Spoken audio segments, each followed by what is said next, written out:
하나님 말씀 호세아 11장 1절부터 11절까지 되겠습니다. 우리 한 절씩 볼게요. 이스라엘이 어렸을 때 내가 사랑하여 내 아들을 애굽에서 불러냈거늘. 출애굽기 4장에 보면요, 하나님이 이스라엘을 그는 내 아들이라, 내 장자라 라고 부르시고 계십니다. 그래서 하나님이 이스라엘을 얼마나 특별하게 사랑하시는지, 얼마나 아끼시는지 이 출애굽기 내용을 보면 알 수가 있죠. 그런데 하나님이 지금 북이스라엘의 심판을 선포하는, 그들에게 징벌을 선포하는 와중에 하나님께서는 이스라엘은 내 아들이라고 그렇게 말씀하고 있습니다. 이제 11장부터는 호세아의 내용이 조금씩 바뀝니다. 성경의 호세아에서 1장 3절에서 보면 하나님이 그 북이스라엘을 얼마나 사랑하는지 아끼는지 보여주고 있지 않습니까? 그런데 이제 4장부터는 계속 이스라엘의 그 죄악에 대해서 일일이 나열하는 모습을 볼 수가 있습니다. 그래서 그걸 보는 것은 하나님의 말씀을 통해 우리한테 보여주신 것은 고자질하려고, 이르려고 그 말씀을 하시는 것이 아니라 우리들의 죄가 얼마나 심각하고 고약한지, 스스로는 어떻게 할 수 없는지 이제 그걸 보여주시는 거예요. 그럼에도 불구하고 이들을 아끼고 사랑하는 모습이 간간히 이제 4장부터 10장까지는 있기는 하지만 11장부터 14장까지는 이제 내용이 좀 바뀌어요.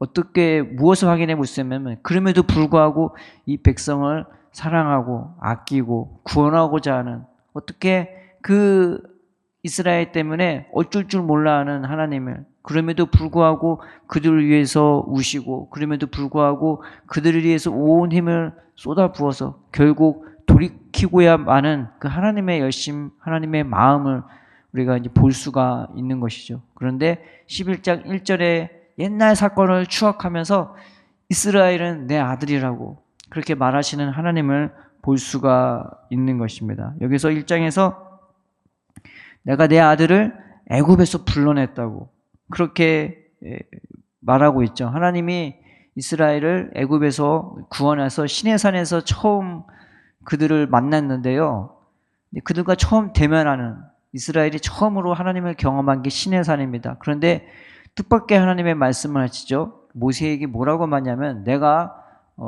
시내산에 강림할 텐데 이스라엘 백성이 나를 맞을 준비하라고. 그런데 이 시내산에 경계를 두어갖고 그들이 결단코 그 위로 올라가지 못하게 하라고. 이 두 가지 의미가 있습니다.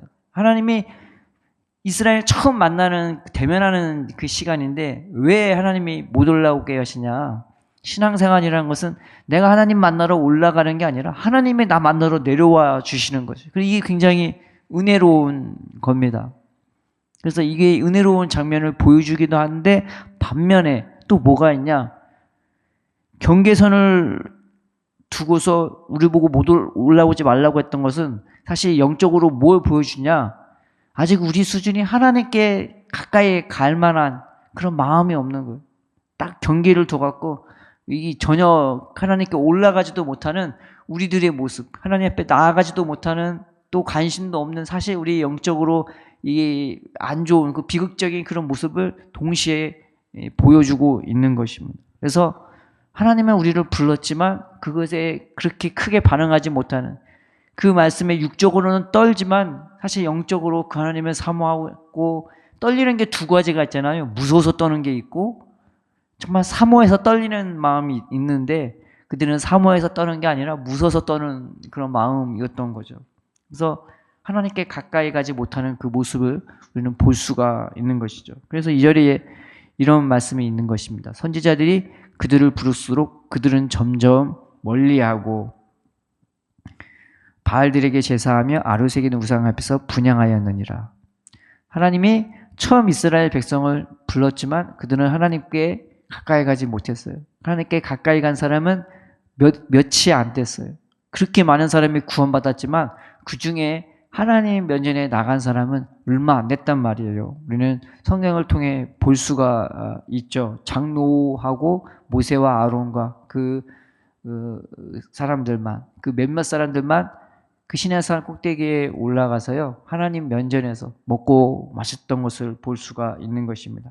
그래서 그들의 영적 상태, 심령 상태, 하나님을 부를수록 나가지 못하는 모습을 보여주면서 그런 아들 같은, 그럼에도 불구하고 사랑하는 아들 같은 이스라엘이지만요, 하나님이 그때만 부르신 게 아니라 계속해서 너 나만 찾아, 나만 가까이에, 내게 나오라고 했지만 가까이 나아가지 못하는 그 이스라엘 모습을 역사적으로 계속 보여줘요.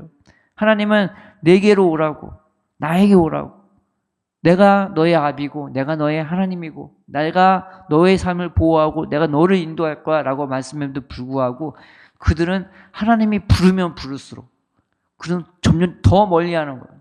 한 번 부르면 한 번 멀리하고 5번 부르면 5번 더 멀리가고 부르면 부를수록 더 멀어져요. 이게 북이스라엘 모습이었습니다. 근데 기가 막힌 건 뭐냐, 하나님이 불렀는데 하나님께 멀어지는 것 정도가 아니라 딴 데로, 딴 사람에게로 향하고 있어요. 그게 누구냐? 바알이었단 말이에요. 거기서 자기를 살리지도 못할 그런 바알들을 섬기고 아루새기는 우상, 자기들이 만든 우상 갖고 그 장난감 가지고 노는 것처럼 나는 하나님은 안 바라보고 그 우상만 섬기고 있고 그 우상하고만 놀고 있어요. 그러니까 하나님이 얼마나 기가 막히겠어요. 내가 그의 아비고 내가 그의 남편인데 이 북이스라엘이 엉뚱깽뚱하게 더 멀리하면서 더 안 좋은 쪽으로 바람 피고 놀아나는 겁니다. 이게 북이스라엘의 모습이었던 거죠. 3절에 보면 그러나 내가 에브라임에게 걸음을 가르치고 내 팔로 안았음에도 내가 그들을 고치는 줄을 그들은 알지 못하였도다. 이 애굽의 출애굽 시대에 하나님은 이스라엘 백성에게 걸음을 가르쳐줬다고, 이 에브라임에게 걸음을 가르쳐줬다고 말하고 있습니다. 이게 뭐냐, 진짜 육적으로 걷지 못하는 것을 가르쳤다는 게 아니라 영적으로 그들은 안진뱅이였던 거예요.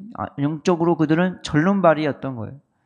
걷지 못하는 자, 서 있지도 못하고 움직이지도 못하는 그런 하나님의 은혜와 하나님의 사랑을 깨닫지 못하니까 그 은혜와 사랑 안에서 걷지도 못하는 사람들을 걸을 수 있게, 그리고 잘 걸을 수 있게, 건강하게 걸을 수 있게, 뛰어갈 수 있게, 밤새 걸을 수 있게 하나님은 그들을 사랑으로 이렇게 인도해 주세요. 그래서 걸음을 가르쳤다는 말이 이제 그런 말입니다. 세상에 억눌려 사는 인생이 아니라 하나님 사랑 안에서 쓸 수 있게, 그 믿음 안에서 걸을 수 있게, 싸울 수 있게끔 만들어주는 것을 보여주는 거고, 그 다음에 내 팔로 안았음에도 이 걷다가 넘어질 수 있잖아요. 근데 아이들 걷는 거 처음 시작할 때 보면은 위태위태합니다. 그리고 또 방향 감각이 어디가 없고 막 가다가 이상한 데로 가기도 하고 가다가 좌우로 그냥 쏠리기도 하고, 그래서 부모가 항상 주시가 있고 항상 그 팔로 잡을 준비를 하는 거죠. 그 말을 하고 있는 것입니다. 그 걸음을 가르칠 때 넘어질까 애타하면서 늘 팔로 붙잡아 주시는 하나님의 사랑을 볼 수가 있는 것입니다. 바로 이런 주님의 사랑이 그들을 고치는 것이죠.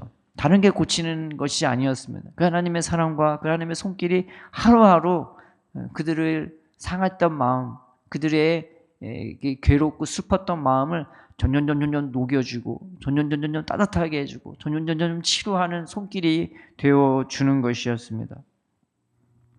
이게 하나님의 사랑이었습니다. 4절에 보면 내가 사람의 줄, 곧 사랑의 줄로 그들을 이끌었고, 애굽에 있었을 때는 거칠고 딱딱한 줄로 그들의 삶이 얽매여 있었고 때로는 쇠줄로 얽매여 있었는데 하나님은 그렇게 인도하시지 않았던 거예요.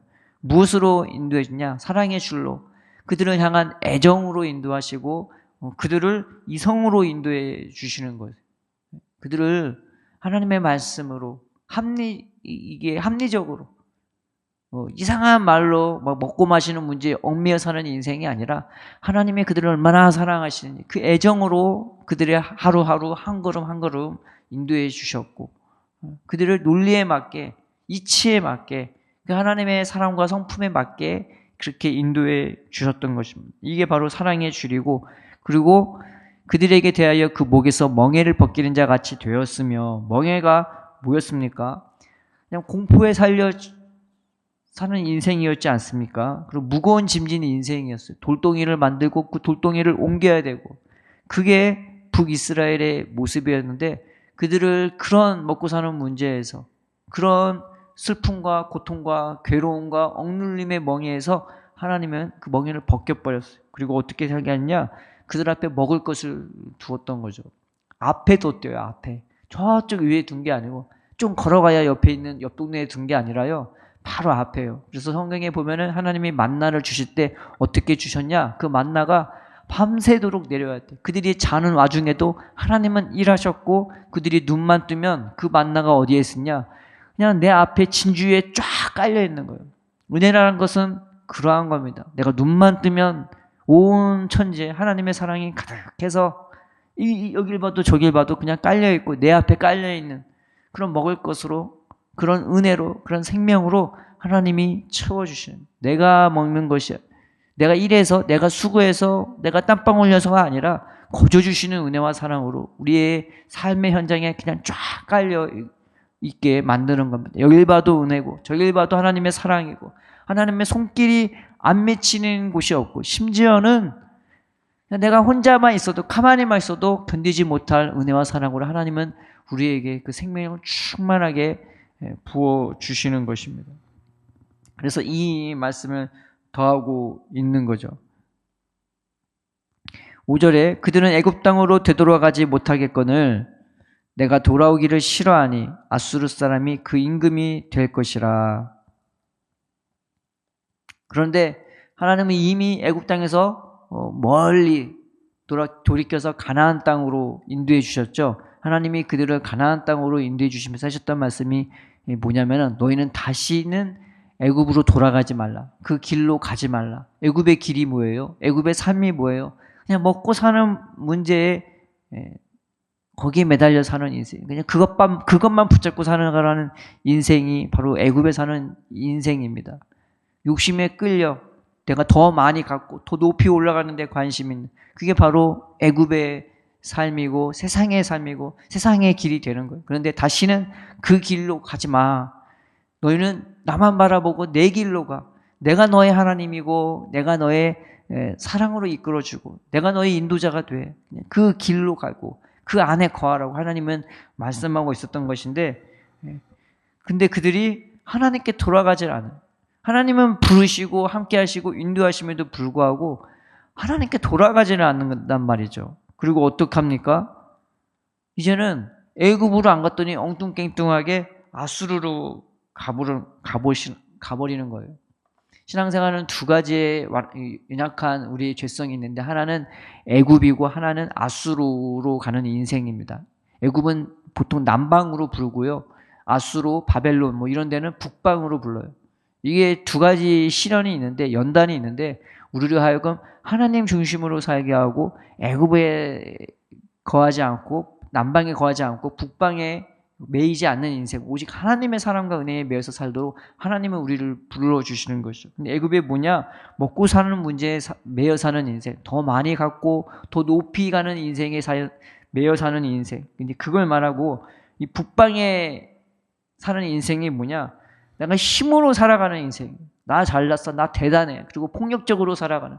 그래서 큰 성을 갖고 큰 힘을 갖고 살아가는 그런 것에 매여 살거나 그런 것에 억눌려 사는 인생이 바로 이제 아수르의 북방에 사는 인생이 돼버리는 거예요.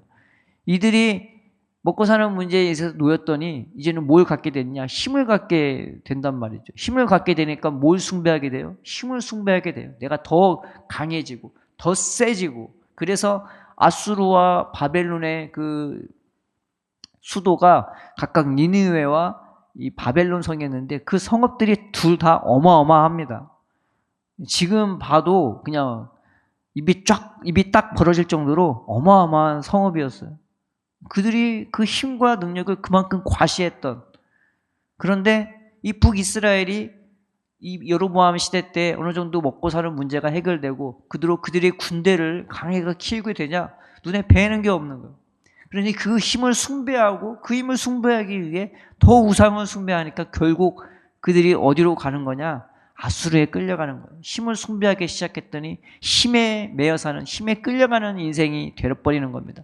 우리는 힘을 숭배하는 사람들이 아니라 하나님의 은혜와 사랑을 숭배하는 자들입니다. 그 사랑을 사모하고 그 사랑으로 떨며 그 사랑에 매여 살도록 우리는 부름받은 자들인 거죠.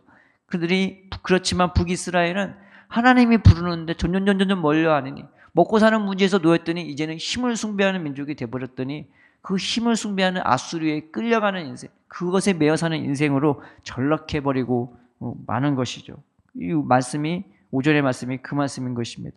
6절에 칼이 그들의 성읍을 치며 빗장을 깨뜨려 없이 하리니 이는 그들의 계책으로 말미암음이라. 오히려 자기의 힘을 숭배했더니 힘으로 세상을 정복하는 것이 아니라 그 힘의 대표적인 나라가 되는 이 아수르의 망하는 나라가 돼버렸어요. 그래서 이 이스라엘의 역사 후반기로 갈수록 아수르가 엄청나게 강성해져 갔고요. 이 북이스라엘과 모은 땅을 못살게 구르고 괴롭게 구른 겁니다. 얼마나 어마어마하고 무시무시한지. 그랬더니 이 북이스라엘과 아람이 연합해갖고 처음에는 아수르의 머리를 조아렸지만은 나중에는 배반을 해버렸어요. 그리고 이 연합국들이 유다만 빼고 얘네들이 합쳐갖고 애국과 같이 동맹을 맺게 되는 거죠. 그랬더니 그 계책으로 말미암아 아수르가 화가 났단 말이에요. 여기서 말하는 계책이 바로 그걸 말하는 겁니다. 오히려 어떻게 되냐? 아수르가 그들을 치기 시작했어요. 그래서 칼이 그들의 성읍을 치며 빗장을 깨뜨려 없이 하더니 문이 있으나 마는, 왜 빗장이 깨뜨렸으니까 성읍이 있으나 마는 그들을 보호하지도 지키지도 못했단 말이죠. 그들이 자랑했던 힘이요 아무런 무용지물이 돼버렸단 말이에요. 아무런 소용이 없게 돼버렸어요. 그 장면을 6절에서 보여주고 7절 내 백성이 끝끝내 내게서 물러가나니 비록 그들을 불러 위에 계신 이에게로 돌아오라 할지라도 일어나는 자가 하나도 없도다. 근데 이 정도 되면 하나님을 찾고 하나님께 돌아가야 되는데 이제 희한한 건 뭐냐? 하나님을 찾지도 하나님을 부르지도 않아요. 그나마 사사기 시대에는 뭔가 어려운 일이 있고 괴로운 일이 있으면 하나님께 돌아섰거든요. 하나님 바라보고 하나님 나 우리 살려주세요. 하나님 우리가 잘못했어요. 그런 게 있었는데 이 왕정 시대가 되면요. 특이하게 북이스라엘은요. 하나님을 한 번도 안 찾아요. 그냥 바알에게 나가고 우상에게 나가고 자기들의 아롯에게 그 우상에게 나가고 되게 희한하단 말이죠. 더 잘 먹고 더 잘 살고 더 평안한 시대일 텐데 이 사사 시대에는 그래도 하나님께 돌이키고 힘들면 돌아오고 그랬는데 이 왕정 시대에는 그런 게 없어요. 솔로몬 시대에 나라가 분열한 이후에 북왕국은요 뭐 어려운 일 터지면 더 하나님과 멀어지고 이런 좋은 일이 있으면 더 멀어지고 나쁜 일이 있으면 나쁜 일이 있다고 더 멀어지고 이제 7절에 그 말씀을 보여주고 있습니다. 7절에 끝끝내라는 말씀이 있잖아요. 끝끝내. 이 말이 원래 원문에는 뭐냐? 매달리다라는 그런 뜻이 있습니다. 매달리다. 어디에 매달려 있어요? 우상에 매달려 있는 거예요. 하나님에서는 물러가는 일에 매달려 있단 말이에요. 그래서 어떤 본문은 내 백성이, 어떤 번역본은 이렇게 나와 있어요. 내 백성이 나에게서 물러가는 일에 매달려 있다고. 그냥 하나님 등지고요. 하나님은 쳐다보지도 않고 하나님은 부르시고 있는데 하나님은 나를 찾아, 내게 돌아와, 나를 바라봐 라고 하는데 고개도 안 돌려요. 그리고 더 부르면 부를수록 더 우상을 붙잡고 더 세상 것을 쫓아가는 그들의 모습을 이 7절이 보여주고 있는 것입니다. 그럼에도 불구하고 하나님의 마음이 어떠합니까? 8절에 에브라임이여 내가 어찌 너를 놓겠으며 이스라엘이여 내가 어찌 너를 버리겠느냐 내가 어찌 너를 아드마같이 놓겠느냐 어찌 너를 스보임같이 두겠느냐 내 마음이 내 속에서 돌이키어 나의 궁율이 온전히 불붙듯 하도다. 우리가 정말 잘 아는 성경 말씀 중에 하나 아닙니까? 내가 너를 아드마 스보임같이 완전히 멸하지는 않을 거야. 아드마 스보임이 어떤 고을이냐 어떤 마을이냐 소돔과 고모라와 함께 망한 도시들입니다. 근데 하나님이 이 말씀을 하는 것은 내가 너를 칠지는 몰라도 너를 망하게 하지는 않아. 왜냐하면 내가 못 견뎌. 내가 너를 사랑하는 마음이 내 궁율이 내 속에서 불붙듯 해갖고 내가 너를 죽이는 것은 아니야. 이 말씀을 하고 있는 것입니다. 그러면서 9절에 무엇이라고 말씀하시냐? 내가 나의 맹렬한 진노를 나타내지 아니하며 내가 다시는 에브라임을 멸하지 아니하리니 이는 내가 하나님이요 사람이 아님이라. 네 가운데 있는 거룩한 이니 진노함으로 내게 임하지 아니하니라. 나는 하나님이야. 나는 하나님이야. 나는 하나님이기 때문에 나는 너를 죽이지 않아. 왜냐하면 나는 사랑의 하나님이고 나는 너의 아비이고 내가 너를 이 땅에 보냈고 내가 너와 함께하고 내가 너를 인도하고 너 죽는 건 내가 더 못 봐. 이 말씀을 하고 있는 것입니다. 그래서 박영서 목사님이 이런 말씀하셨죠. 기도할 때 하나님 나 막 구구절절 막 이게 설명하면서 하나님께 기도하지 말고 이렇게 기도하라고 하시더라고요. 하나님은 하나님이시잖아요. 하나님은 하나님이시니까 지금 나를 불쌍히 여겨주셔서 나를 여기서 끄집어달라고 구원해달라고 그 하나님이라는 그 타이틀을 붙잡고 하나님께 매달리고 기도하라고. 오늘 근데 본문이 그걸 말하고 있어요. 나는 하나님이야. 어떤 하나님이요? 심판하시는 하나님? 그게 아니라 속에서 긍휼이 불붙듯 그 아들의 그 머리석음과 미련함과 완악함을 보고 사실은 죽여도 할 만 없는 그 아들임에도 불구하고 그것 때문에 속이 타는 그런 하나님인 거예요. 그래서 하나님이 그 사랑으로 우리를 인도할 거라고, 이 북이스라엘 인도할 거라고 말씀하고 있는 것입니다. 다시는 심판이 아니라 내 불붙은 사랑으로, 내 불붙는 그 마음으로 긍휼로 내가 너를 구원하고 인도할 거라고 말씀하고 있는 것입니다. 10절에 그들은 사자처럼 소리를 내시는 여호와를 따를 것이라. 여기서 소리는 큰 소리를 말합니다. 하나님의 소리는 누가 감히 범접할 수 없는 엄청나게 웅장한 소리죠. 근데 이 소리를 누가 내셨냐? 예수님이 내셨어요. 어디서 내셨습니까? 십자가에서 내셨습니다. 예수님이 큰 소리로. 그 십자가의 소리는 힘들어서 내는 소리가 아닙니다. 나를 향해 사랑의 불타올라서 나를 향한 그 사자의 부르짖음처럼 우리를 향한 그런 소리인 거예요. 네. 그래서 이 소리는 그냥 소리가 아니라 나를 향한 사랑의 소리고 긍휼의 소리고 그리고 하나님을 향한 기도의 소리고 원수에게 대해서는 진노와 분노의 소리가 되는 것입니다. 그 십자가에서 주님이 외치시는 큰 소리가 바로 우리 호사에서의 사자의 큰 소리가 되는 거죠. 그러면 여호와를 따를 것인데 어떻게 따르냐? 여호와께서 소리를 내시면 자손들이 서쪽에서부터 떨며 오되, 이 서쪽이라는 것은 원문에는 원래 서쪽이라는 말이 바다라고 하거든요. 왜냐? 이스라엘의 서쪽이 바다예요. 근데 그냥 여기서는 서쪽으로 해석하는 게 아니라 바다로 해석하는 게 맞습니다. 바다가 뭐냐? 사망의 세력, 흑암의 세력을 보통 바다라고 얘기해요. 근데 그 바다로부터 떨며 온대요. 그 바다의 세력에 붙잡혀 있는 인생, 그 바다를 향해 그냥 죽는지도 모르고 글로 헤엄쳐가는 그런 인생, 그 바다에 사로잡힌 인생이 하나님께서 소리를 내시면 그 소리를 듣고 떨면서 온대. 이 떨다는 소리가 이 하라드라는 히브리어인데 전율한대요. 진동하고 놀라는 거예요. 그 하나님의 사랑이 얼마나 크고 놀라운지 그 사랑 때문에 떨면서 그때서야 나올 수 있게 될 거라고 하나님이 말씀하고 있는 것입니다. 11절에 그들은 애굽에서부터 새같이 아수르에서부터 비둘기같이 떨며 오리니 내가 그들의 집에 머물게 하리라. 나 여호와의 말이니라. 그러니 그 바다의 세력 같은 그 애굽이라 할지라도 먹고 사는 문제에 죽을까 봐 벌벌 떠는 인생이 이제는 하나님의 사랑의 소리에 떨면서 세상 것에 두려워 떨어 사는 인생이 아니라 그 하나님의 크고 놀라운 사랑에 떨면서 그 애굽에서부터 그 바다에서부터 떨면서 새같이 올 수 있대. 내가 비록 군대 같지 않고 군사 같지도 않고 용사도 않고 비록 작은 새 같을지라도 이제는 하나님의 사랑 때문에 떨면서 올 수 있는 인생이 되고, 비록 내가 힘이라는 것에 끌려가서 그것 때문에 매이고 그것 때문에 공포스럽고 흉악스럽고 처절한 인생이 됐을지라도 그 비둘기 같은 내가 이제는 하나님의 소리에 떨면서 전율하면서 그 바다의 세력으로부터 그 아수르의 세력으로부터 하나님이 거하시는 그 처소에 그 집에 돌아오게 할 거라고 하나님은 말씀하고 있는 것입니다. 우리가 이 하나님을 붙잡읍시다. 나는 하나님이야. 나는 하나님이야.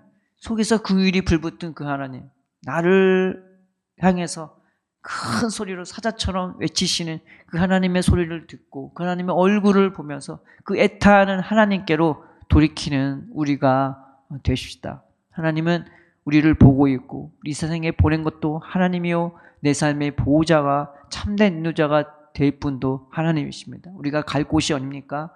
하나님의 품입니다. 그곳이 우리의 진정한 집이 되기 때문입니다. 우리가 이 시간 기도할 때 나는 하나님이야. 나는 하나님이야. 나는 내 하나님이야. 힘이 세서 하나님이 아니고 심판해서 하나님이 아니고 그 불붙은 심령으로 나를 위해 크게 소리를 내시는 그 십자가의 예수님을 바라보면서 우리가 이 시간 하나님 그 은혜와 사랑을 내가 들을 수 있게 해달라고, 그 은혜와 사랑으로 내가 떨면서 이 세상의 메인 인생이 아니라 내 생각, 마음 이 한 톨조차 다 그 사랑에 반응하며 떨면서 하나님께로 돌이키는 내가 되게 해달라고 이 아침에 주님을 찾고 주님께 부르짖는 저와 여러분 되기를 주님의 이름으로 축원드립니다.